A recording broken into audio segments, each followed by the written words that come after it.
আসসালামু আলাইকুম। আপনারা সবাই কেমন আছেন? আমি আলহামদুলিল্লাহ ভালো আছি। আজকেও মাটির চুলায় রান্না হবে। তো মাটির চুলার ঘরটা খুব নোংরা ছিল, চুলার চতুর্পাশে খুব নোংরা ছিল।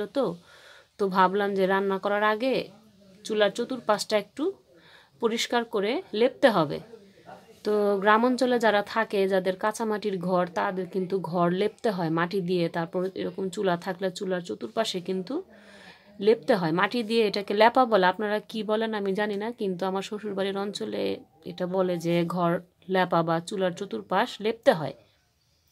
তো চুলার চতুর্পাশটা লেপা হয়েছে মাটি দিয়ে। তো এটা এখনও শুকায়নি, এখনও একটু একটু কাঁচা আছে। তো শুকানোর পরে আমি রান্না শুরু করব।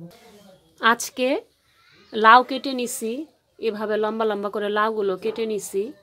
কেটে ধুয়ে একদম পরিষ্কার করে নেওয়া হয়েছে। এই লাউ দিয়ে টাকি মাছ দিয়ে ভেঙে রান্না করা হবে। এই জন্য এখানে দেখেন কতগুলো টাকি মাছ কেটে ধুয়ে পরিষ্কার করে নেওয়া হয়েছে। এটা তো আপনাদের সবার কাছে আমি একটা অনুরোধ করব, আমার ভিডিওটি প্রথম থেকে প্লিজ শেষ পর্যন্ত আপনারা দেখবেন। দেখা শেষ হলে আমার ভিডিওতে একটি লাইক দিয়ে যাবেন। আর আমার রান্নাগুলো কেমন লাগে আপনাদের কাছে প্লিজ আপনারা কমেন্ট বক্সে কমেন্ট করে জানাবেন।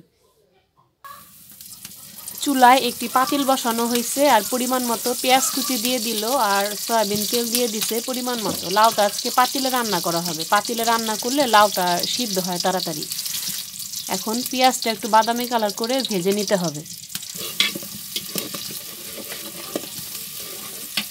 আর এখানে সেই টাকি মাছগুলোর ভিতরে হলুদের গুঁড়া, মরিচের গুঁড়া, লবণ, আদা রসুন বাটা একবারে দিয়ে দেওয়া হয়েছে। এটাই সেই পেঁয়াজটা একটু বাদামি কালার হলে সেই পেঁয়াজের মধ্যে দেওয়া হবে।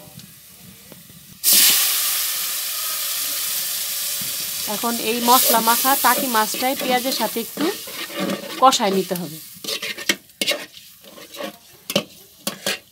টাকি মাছগুলো ভালো করে মশলার সাথে কষায় নেওয়া হইতেছে। আমার রান্নাগুলো যদি আপনাদের কাছে একটু হলেও ভালো লাগে প্লিজ আমার চ্যানেলটি সাবস্ক্রাইব করে আমার পাশে থাকবেন। আর আমার রান্নাগুলো যদি আপনারা প্রতিদিন দেখতে চান তাহলে সাথে যে বেল বাটন আছে বেল বাটনটি অন করে রাখবেন।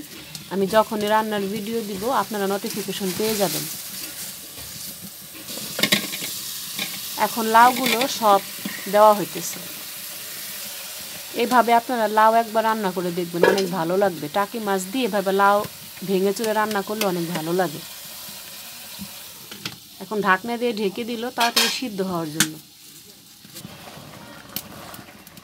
লাউটা ভালো করে নাড়াচাড়া দিয়ে দিতেছে।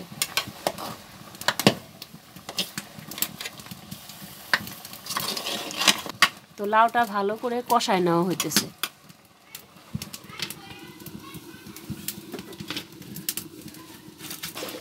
একটি তেজপাতা দিয়ে দেওয়া হলো।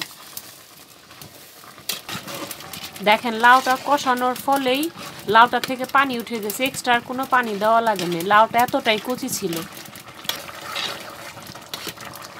টাকি মাছ দিয়ে লাউ রান্নাটা আমার একদম হয়ে গেছে। দেখেন কতটা পারফেক্টভাবে রান্না করা হয়ে গেল। গ্রাম অঞ্চলে লাউ দিয়ে টাকি মাছ রান্নাটা কেমন লাগলো আপনাদের কাছে একটু কমেন্ট বক্সে কমেন্ট করে জানাবেন।